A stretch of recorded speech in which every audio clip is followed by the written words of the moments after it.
Good morning, warriors. Please join me in the pledge to the Bible. I pledge allegiance to the Bible, God's holy word. I will make it a lamp unto my feet and a light unto my path. I will hide its words in my heart that I might not sin against God. Join me in the pledge to the flag. I pledge allegiance to the flag of the United States of America and to the republic for which it stands, one nation, under God, indivisible, with liberty and justice for all. We've been working through our catechism questions. We've been trying to learn more about the person of God, the first person of the Trinity. So the question I'm going to ask is, what is God? So be thinking about that. So, what is God? It's not. Where is God? Can you see God?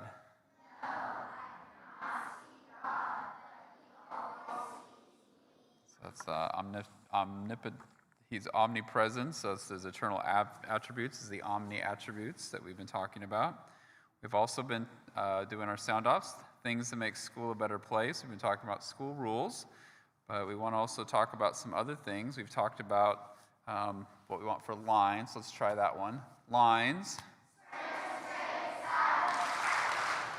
The next one we're going to learn is, I'll say leave it, and you say better than you found it. Leave it. What does that mean? First grade, way to go. What does that mean? Leave it better than you found it. Leave it better than you found it. Aubrey, what does that mean?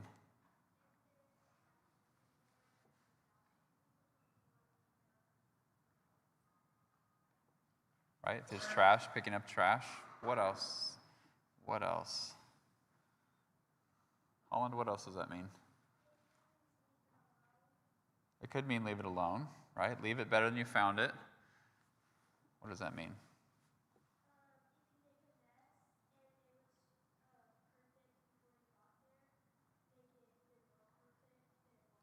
Right. So the places that I want that are, we kind of need those reminders are in the classroom, in the bathroom, and at lunchrooms. So when you walk into a classroom, we have wonderful, hardworking cleaners who clean the room and get it all organized and ready for you that day. So when you leave your space, your desk, your classroom, you want to leave it better than you found it to make the job of the people that are cleaning it as easy as possible. The same thing's true for the cafeteria. When you walk in, your table and chairs, it should be wiped down, but even if it isn't, when you leave that space, you're going to look around and make sure you didn't leave crumbs everywhere and bags and wrappers. You're going to leave that better than you found it. The same thing's true for the bathroom. You walk in, people maybe have missed the trash can with the paper or whatever. You're going to leave it better than you found it, and then wash your hands afterwards. So those are all spaces in the school that when we all leave it better than we found it, we make the school a better place. We show pride in the things that God has given to us. So as you think about throughout the day, are there the drinking fountain, the lunchroom, the classroom, the bathroom, all those spaces, can we leave it better than we found it? Even the playground. Sometimes I'll walk out and see there's playground balls out there. Leave it better than you found it. I mean, I'm going to go get the ball, put it away. We've been talking through our school rules. Let's invite, oh wait, I need to do birthday cards. Owen reminded me, do birthday cards. Okay. I've got a lot. When I call your name, come on up. In kindergarten, Grace Thurwalker, Penelope Valise. Come on up. Penelope and Grace. Ooh. And we'll sing happy birthday after everyone has gotten their card.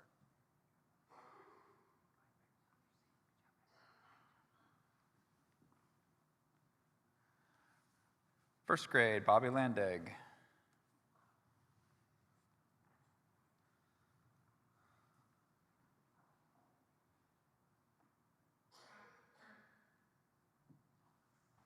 Second grade, Emma Queersfield, Jane Hodge, Zara Martinez, Keikoa DeVisser.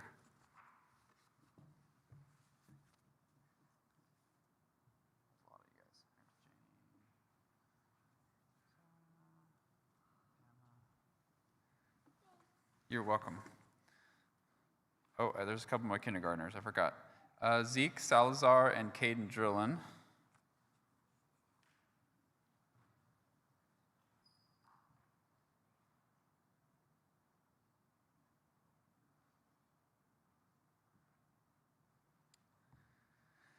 Third grade, Kaylani DeVisser, Autumn Lundstead, Hannah Debris, Ocean Alvera, Owen Brush, Jack Laura, and Kesa Newton.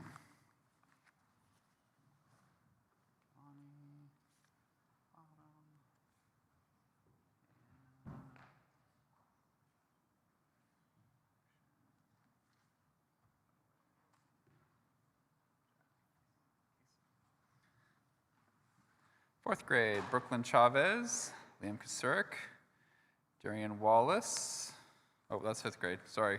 I'll do fifth grade too. Darian Wallace, Siggy's not here, Madeline Clower, Aubrey Forg.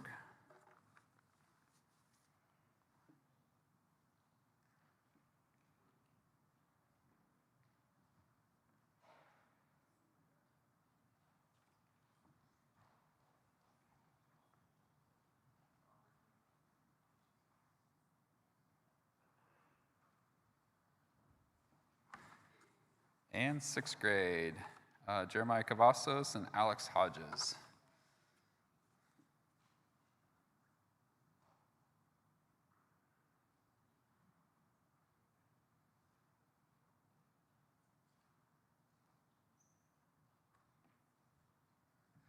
So we'll sing happy birthday and we'll say God bless you. Happy birthday to you. Happy birthday to you. Happy birthday, God bless you. Happy birthday to you. Now let's invite Mrs. Hess up. Give her a round of applause.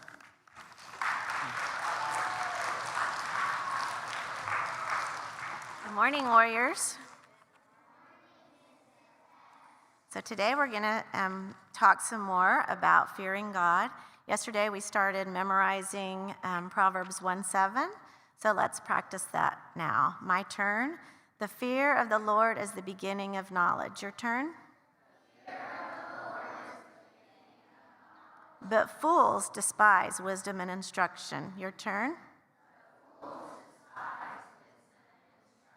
Proverbs 1:7. Your turn. Let's see if we can do that together. Ready? My turn. The fear of the Lord is the beginning of knowledge, but fools despise wisdom and instruction. Say that with me. The fear of the Lord is the beginning of knowledge, but fools despise wisdom and instruction. Proverbs 1:7. So yesterday we established that most fears are not good, but the fear of the Lord is something that we should strive to have. So let's talk about what that really means. The fear of God is being constantly aware that you are in the presence of a holy, just, and almighty God, and that every motive, every thought, every word, and every action is open before Him and will be judged by Him. Also, the fear of God is an attitude of respect and a proper response to who He is. Sometimes we fall a little bit short of that when we think of God like He's our buddy. Yes, we are invited to have a close personal relationship with the Lord, but we need to remember who He is and maintain a proper reverence. So when I was your age, I was afraid of doing anything that I would get in trouble with my parents. And it wasn't really because of the punishment.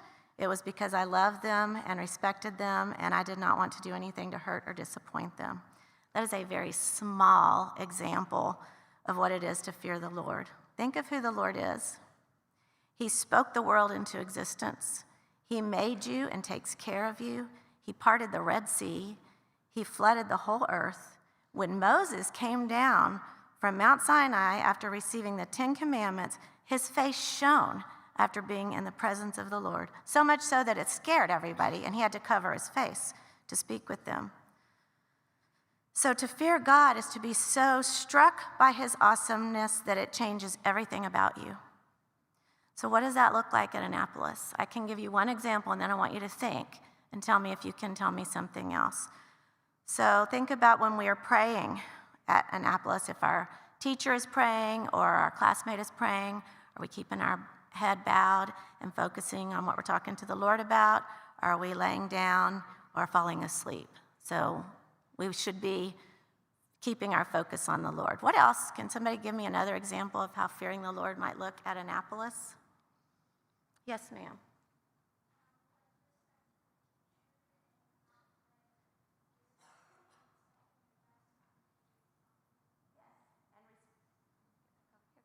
Respecting your teacher is a good example of that, because God has commanded us to respect people in authority over us. And if you fear the Lord, like I said earlier, it does change everything about you, and it makes you want to do things that please him. Anybody else? Is that you, Timothy? Respecting your friends? Okay. Madeline? Obeying your parents? Let's see. Some big kid. No big kids? Sterling, is your hand up? No? Okay. What about Olivia?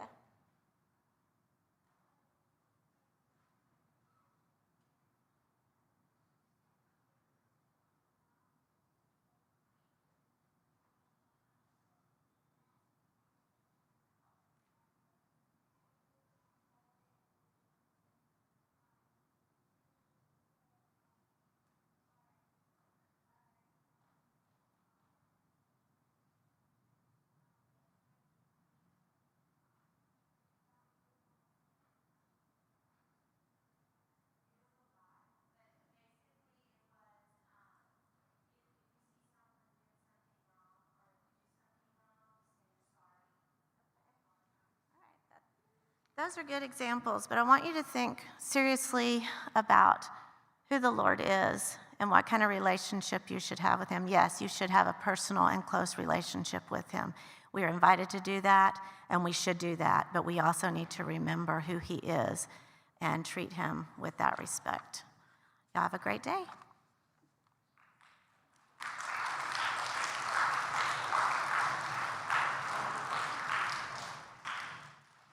This is our last day to sing Trust and Obey. So let's really send out this last day with this song with a lot of heart and really think about the beautiful words that we're singing together, okay?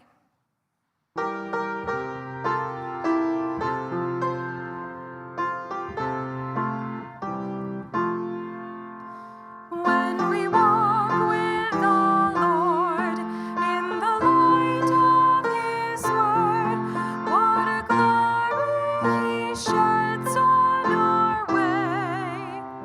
While we do his good will, he abides with us still.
What he says, we will do. Where he sends, we will go.